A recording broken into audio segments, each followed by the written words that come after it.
Começa agora o programa Integração 5.0, o seu novo canal de comunicação do Encontro Indústria Porto.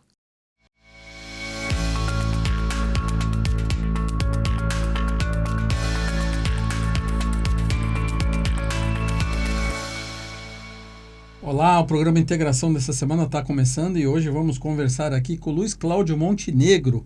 A gente vai falar das oportunidades que a gente tem nas novas concessões pelo Brasil, dos portos. Vamos falar principalmente da vedete da logística portuária hoje, que é o STS-10 ou Santos 10 aí, né, que está na iminência aí da gente conseguir tão esperado aí um pleito de licitação. Então vamos conversar e ver com o especialista o que a gente tem de bom aí pelo Brasil, nos portos brasileiros aí, falar das oportunidades. Montenegro, seja bem-vindo ao programa Integração. Obrigado, André, pelo convite, obrigado pela oportunidade de falar de um tema tão importante para o país, né, para o desenvolvimento do país, e estou aqui totalmente à sua disposição para a gente bater esse papo. Montenegro, é lógico que o Porto de Santos é o maior porto da América Latina, é o que tem a maior movimentação, é aquela que todo terminal quer ter um pezinho dentro aqui, ter uma participação nessa movimentação, até porque a gente está aqui, Santos ao lado da maior capital da América, né, da cidade de São Paulo, que é o maior mercado consumidor, e isso faz com que as mercadorias que sejam importadas e a produção que é exportada seja facilitada. Mas a gente também tem portos aí por Santa Catarina, pelo Rio de Janeiro, por outros estados do Brasil aí que também têm oportunidades. O que você tem visto aí no teu trabalho, né, como consultor portuário, que analisa oportunidades, que vê o mercado? O que você tem visto aí de oportunidades no Brasil para o próximo ano? Você tem razão, André. Nós fizemos, inclusive, uma avaliação recente sobre a estrutura portuária nacional e a gente identificou que realmente o Porto de Santos tem uma capacidade de atração de cargas muito grande. E assim, justamente pelo tamanho do porto, os problemas vão ficando mais complexos, os desafios vão ficando mais complexos, e a necessidade de resolver essas questões acaba trazendo oportunidades para desenvolvimento de projetos no país inteiro. Então, só para te trazer alguns números, assim, nós atualizamos as projeções do planejamento portuário de Santos e identificamos que somente corrigindo as projeções de 2019 para cá, o Porto teria aí uma expectativa de até 2060 de movimentar cerca de 330 milhões de toneladas. Hoje movimenta 180. Sim. Quando a gente retira os gargalos que o Porto tem, tanto na parte marítima, né, no canal de acesso, tem um desafio importante sobre a dragagem do Porto, quanto os desafios no acesso terrestre, a ampliação da capacidade ferroviária e da capacidade rodoviária. Se você retira essas restrições, o Porto ainda cresce mais do que isso, assim, chegando a patamares de quase 500 milhões de toneladas nesse horizonte. Então, o Porto de Santos sempre vai ter uma participação importante na definição da logística nacional. Mas, na verdade, o país acaba crescendo muito e as oportunidades são muito grandes.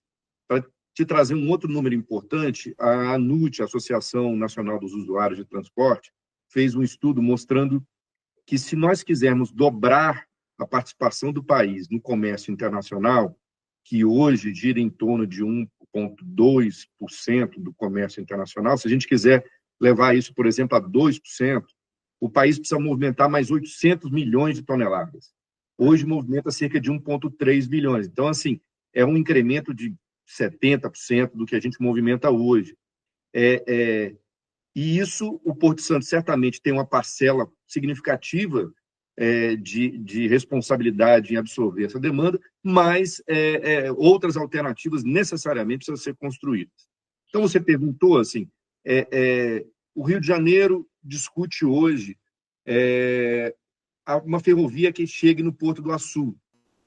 Isso é muito importante para o desenvolvimento do Porto do Açu, que já movimenta muita carga, mas movimenta carga por dutovia, movimenta carga em transbordos marítimos, e recebe muita carga pela modalidade rodoviária, mas precisa necessariamente, pelo porte que já precisa de uma ferrovia.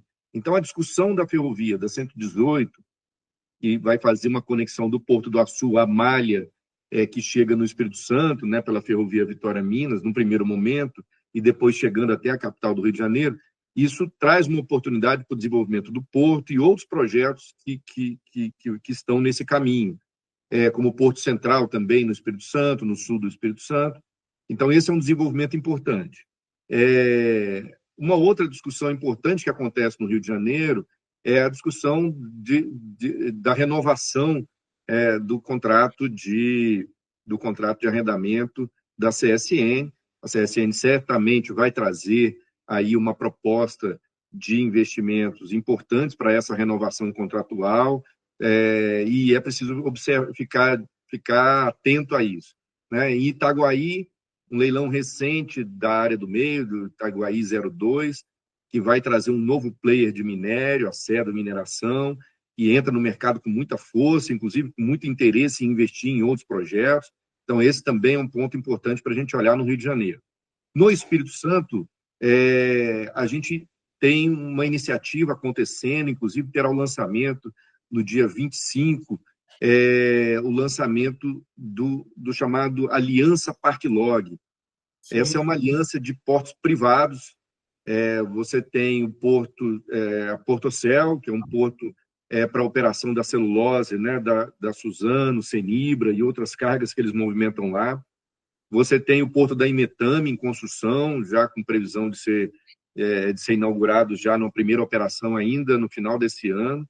E você tem a Vports, que assumiu a concessão, né, do porto de Barra do Riacho, do porto de Vitória, investindo muito nesses portos e com uma oportunidade interessante. Além disso, a renovação do contrato da Ferrovia Centro-Atlântica, que liga, que faz essa ligação, né, de Belo Horizonte, da Ferrovia Vitória-Minas, para o interior, e que forma um corredor ali, que a gente chama de corredor centro-leste, levando ao Espírito Santo, no primeiro momento, e com a Ferrovia 118, litorânea, chegando até o Rio de Janeiro. Então, esses pontos são importantíssimos. Em São Paulo, a previsão do arrendamento do Porto de São Sebastião. Isso é uma oportunidade importantíssima que está no radar de todos, com uma possibilidade muito grande agora com o novo acesso rodoviário. Isso também tem que se observar. O Porto tem autorizações de terminais de uso privado, que tem aí também se movimentado, e outros projetos que olham para o porto offshore, né, com menos restrição de capacidade para recepção de navios grandes. Esses também em São Paulo são importantes. Para o Sul, Paraná certamente vai ter projetos novos, tanto de arrendamentos em Paranaguá, agora com a concessão do canal de acesso, mas também outros projetos de terminais privados que podem trazer aí uma nova capacidade. E em Santa Catarina, a grande expectativa é com o modelo que vai se adotar para o arrendamento ou concessão do Porto de Itajaí. Há uma expectativa muito grande também de que hoje o Porto de Itajaí opera num contrato de transição, né? E há uma expectativa muito grande que o Porto de Itajaí tenha aí uma modelagem que permita um investimento de longo prazo, voltando o Porto de Itajaí a ser um dos principais portos do país. Então, assim, olhando a gente chama de área de influência, né, o mercado relevante que disputa ali diretamente cargas com o Porto de Santos, esses projetos todos são importantes e a gente tem que ficar atento. Você citou muito bem o Espírito Santo, né? Eu tive recentemente com o prefeito da Serra, conversando sobre esses investimentos que estão sendo feitos no Espírito Santo, que são investimentos relevantes e que o pessoal também está muito animado, principalmente com a condição que o Estado tem colocado para receber esses novos investimentos, não só o governo do Estado, também como o governo municipal. Agora, quando a gente fala aqui da região sudeste, né, que a gente põe aí o Rio de Janeiro, São Paulo, o Espírito Santo, a gente vê aí propostas de desenvolvimento na área portuária. Mas a gente tem um painel que a gente discute no encontro Indústria Porto, da qual você participou ano passado, e a gente vai ter agora a etapa em Brasília em setembro e em outubro em São Paulo, da que a gente fala da logística, né? Da infraestrutura da logística, que é isso que nos preocupa, né? Porque você deu um dado interessante que é o crescimento até 2060 do porto e o crescimento sem os gargalos de infraestrutura seriam muito maiores do que previsto até 2060. Como é que você entende hoje que o governo federal tende a solucionar, ou pelo menos solucionar parcialmente essa condição desses gargalos de infraestrutura logística? Porque a gente sabe muito bem, você acompanha isso há muitos anos, que quando os terminais privados entram nas concessões, eles fazem a lição de casa, eles fazem os investimentos, eles preparam o seu terminal para bater recorde de movimentação e eles têm tido resultados positivos em razão da infraestrutura, dos investimentos que eles fazem, com certeza, e obtêm resultado. A nossa preocupação sempre é do gate para fora, né? Quando você tem ali rodovias de uma forma assim já estranguladas, você sabe que projetos de infraestrutura demandam às vezes de 6, 8, 10, 12 anos até serem implementadas, até ficarem disponíveis, e a gente vê aí um Brasil num protagonismo mundial, inclusive com essa sobretaxa americana aí, com a necessidade da gente abrir novas fronteiras e principalmente da gente conseguir conquistar novos mercados. Como é que você tem visto por parte do governo federal há uma preocupação com relação aos investimentos na infraestrutura? Sem dúvida, André. Esse compasso, vamos dizer, par e passo dos investimentos portuários associados aos investimentos nos acessos, né, aos portos, nos corredores que efetivam, né, essa movimentação até os portos, esses aspectos eles devem ser observados, assim, e isso reforça a nossa necessidade de planejar. O planejamento ele acaba, por alguns aspectos, ele acaba sendo observado em alguns casos com dois aspectos que sempre preocupam. O primeiro é quando a gente começa a enxergar o planejamento como o elemento que está atrapalhando a evolução das coisas. E isso assim, há uma impaciência, né, uma ansiedade de que o planejamento vai fazer que tenha uma perda de tempo e que a gente tem urgência. O que acontece é que a gente tem dois pontos do planejamento que a gente acaba fazendo de uma forma ainda muito, muito frágil. A primeira questão assim, toda a infraestrutura ela é necessária, assim, não é ela que vai trazer o desenvolvimento, ela é necessária para que a gente possa se desenvolver no nosso melhor potencial. Então, existe um problema que a gente consegue identificar, esse problema, em geral, é tratado como um gargalo, e a gente precisa apresentar soluções. A primeira falha que a gente faz no planejamento a gente discute muito pouco as alternativas que a gente tem para solucionar o mesmo problema. Em geral, são várias as soluções para resolver o mesmo problema, e a gente debate muito pouco. A falta desse debate faz com que a gente fique entre idas e vindas. Assim. A gente avança, às vezes, numa solução que parece, para o time decisório, a melhor solução, e lá na frente, ou encontra-se outra decisão, ou essa solução ela tem algum questionamento, e aí isso tem que voltar, e fica idas e vindas, e isso demora. Então, assim, o ideal é que a gente faça um amplo debate sobre o diagnóstico, quais são os nossos principais gargalos, e quais são as soluções que a gente tem, e qual seria a solução ideal a se adotar para resolver esses gargalos.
Em 2022, tudo começou com uma ideia simples, mas poderosa: aproximar dois setores que movem o Brasil.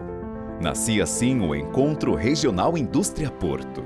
No primeiro encontro, o diálogo abriu caminhos, pessoas se conectaram, experiências foram compartilhadas e ficou claro que a integração entre indústria e porto não era apenas necessária, era estratégica para o futuro do país.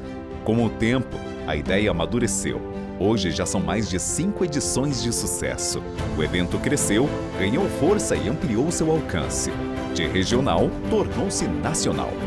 O ENIP passou a percorrer o Brasil, levando consigo um propósito claro: integrar, provocar reflexões e construir soluções. Em Brasília, o debate se fortaleceu com a visão institucional e estratégica, aproximando o setor produtivo das decisões que moldam a logística e a indústria. Em São Paulo, o coração econômico do país, inovação, eficiência e competitividade estiveram no centro das discussões, reunindo os grandes protagonistas do mercado. Em Recife, o evento revelou a força do Nordeste, suas oportunidades logísticas e o papel transformador dos portos no desenvolvimento regional. E agora, um novo capítulo começa. Em 2026, vamos conectar ainda mais ideias, pessoas e setores fundamentais para o Brasil avançar. Vem aí o ENIP 2026.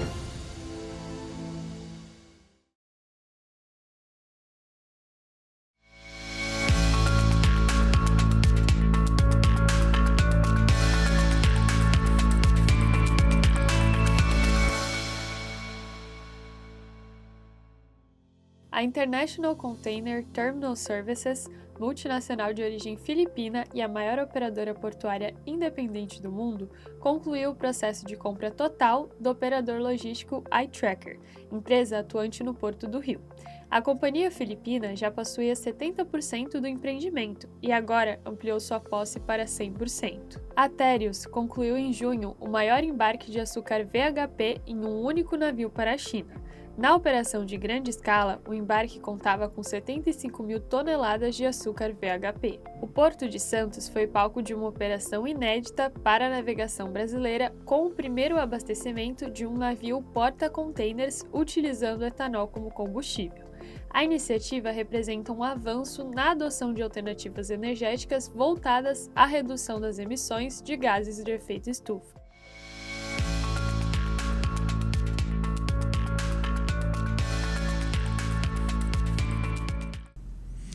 Você citou muito bem. Acho que assim, primeiro a gente precisa ter projeto de Estado, não de governo. Segundo, até saber quais são as prioridades. E terceiro, até onde há necessidade de investimento por parte do governo federal e aonde há oportunidades da iniciativa privada fazer esses investimentos, solucionar o problema e a gente fazer o Brasil avançar. Agora, Montenegro, para encerrar aqui a nossa entrevista, eu não posso deixar de perguntar para você, que é um dos maiores especialistas do Brasil em questão de viabilidade portuária, de implantação de terminais, como é que você está vendo a situação da licitação, aí, da pré-licitação do Santos 10 ou do STS 10? Pois é, esse é um tema importantíssimo do momento, né?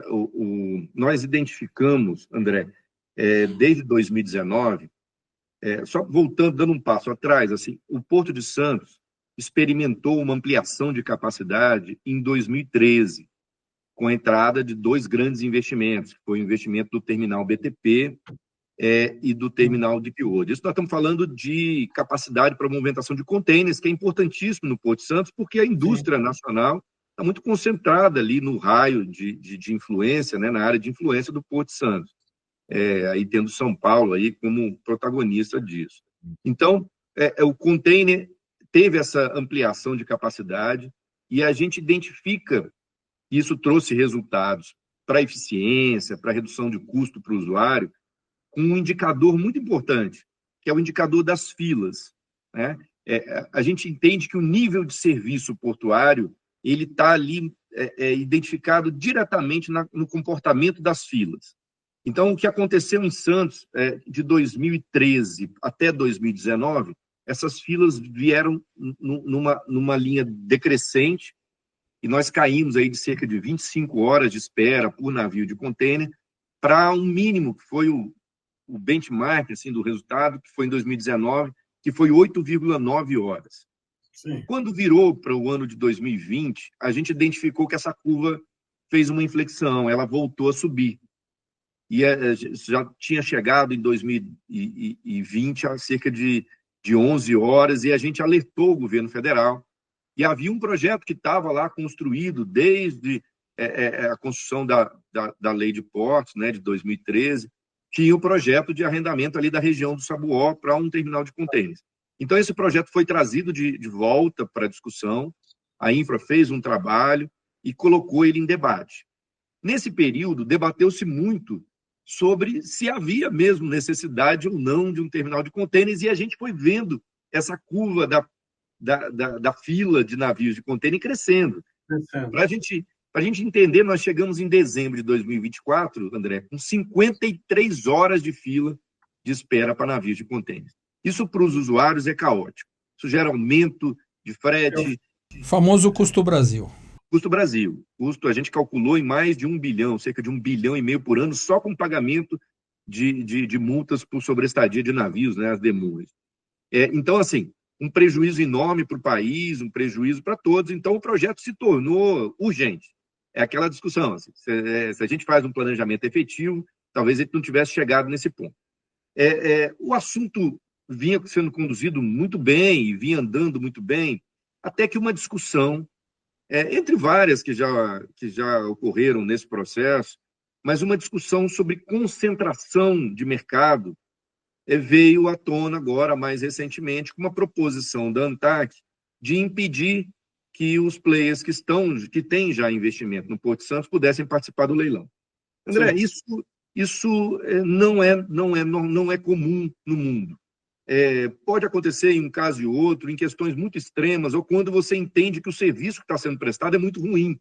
Então, você diz o seguinte: olha, não quero que os investidores que estão aqui, nem que eles tenham prioridade, mas muito menos que eles participem. Assim. Isso só acontece em casos extremos, quando você realmente quer fazer ali um choque de eficiência, porque a coisa não está bem. Que não é o caso de Santos. Assim, o que você precisa é de mais. Ao contrário, até, né? A turma está segurando lá esse abacaxi com muita qualidade. Então, em geral, no mundo, o modelo nosso, né, que a gente adota, é o modelo regular no mundo inteiro, que é o modelo landlord. A autoridade portuária, que vamos dizer, o coordenador desse condomínio, chama os investidores e diz: olha, eu vou ampliar a capacidade, identifiquei que isso é necessário e convido vocês a avaliar esse investimento comigo. Isso é o normal no mundo inteiro. Sim. Quando você tem uma preocupação de concentração, há diversos remédios possíveis. Assim, em geral, no mundo, o que se adota é um acompanhamento desse contrato para verificar se esse poder, talvez essa hipótese de poder de mercado possa se configurar em alguma atitude anticoncorrencial. Então, se acompanha, e a gente tem uma agência reguladora especializada e tem um órgão antitrust, né? A gente tem o CAD, são especializados e reconhecidos para isso.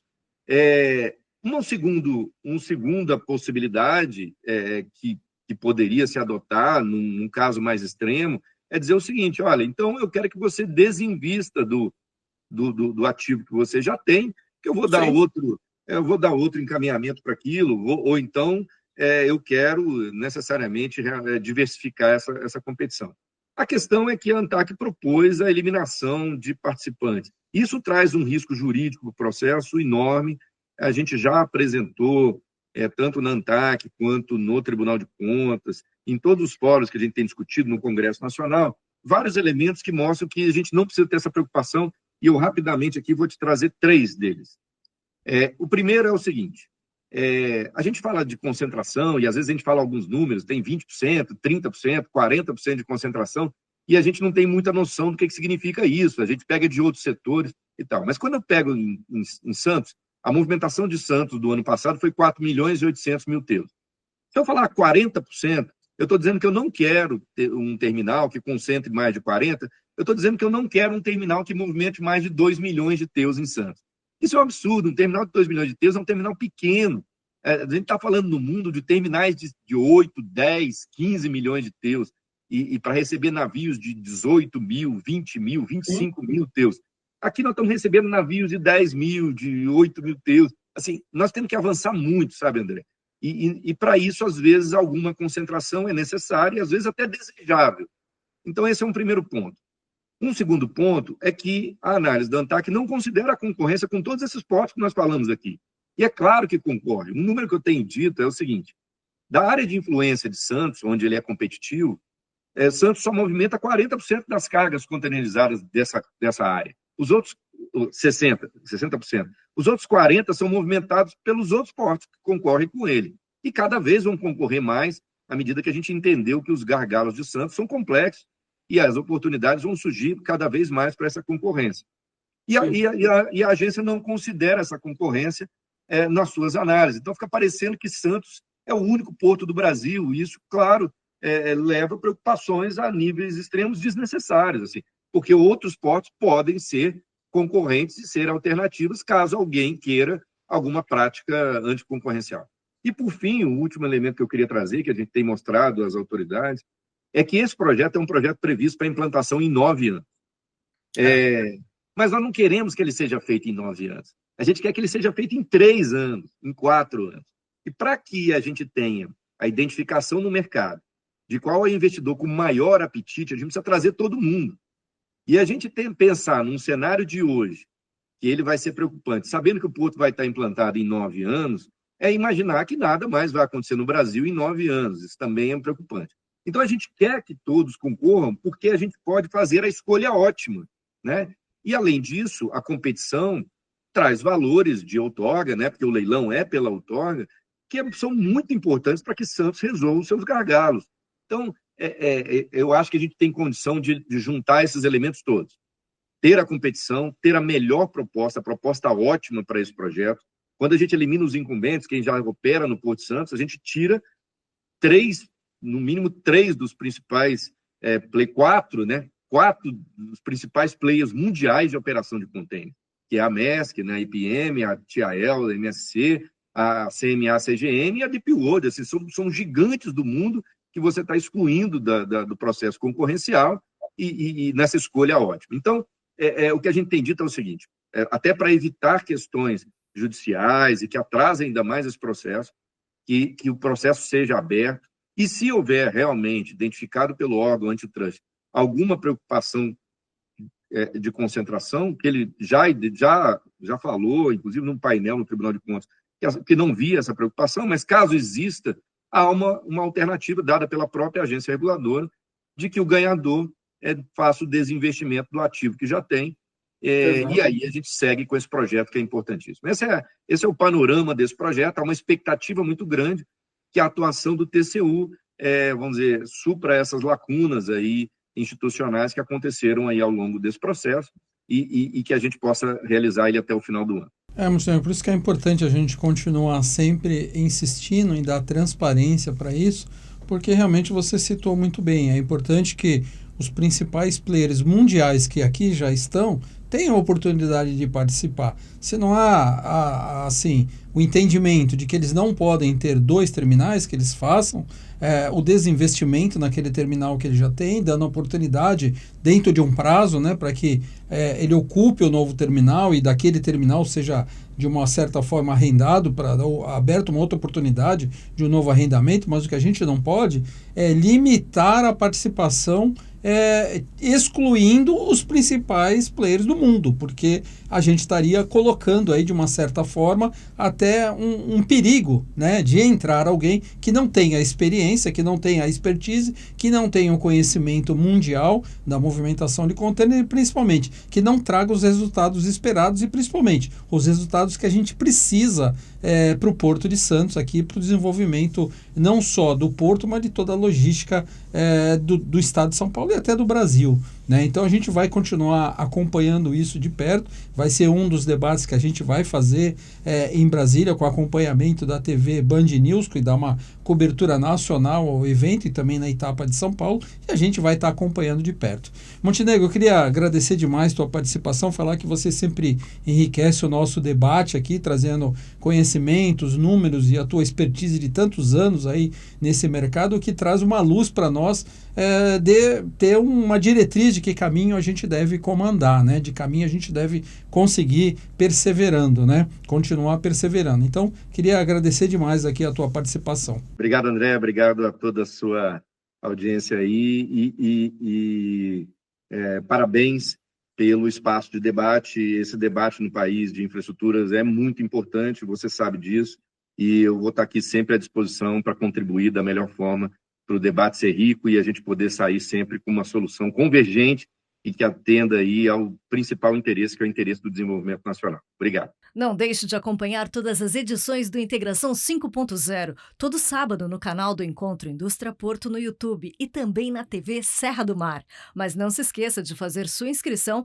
e ativar todas as notificações, seja na internet ou na TV. O Integração 5.0 é a melhor maneira de você ficar por dentro do que acontece de mais importante nas indústrias e nos portos do Brasil.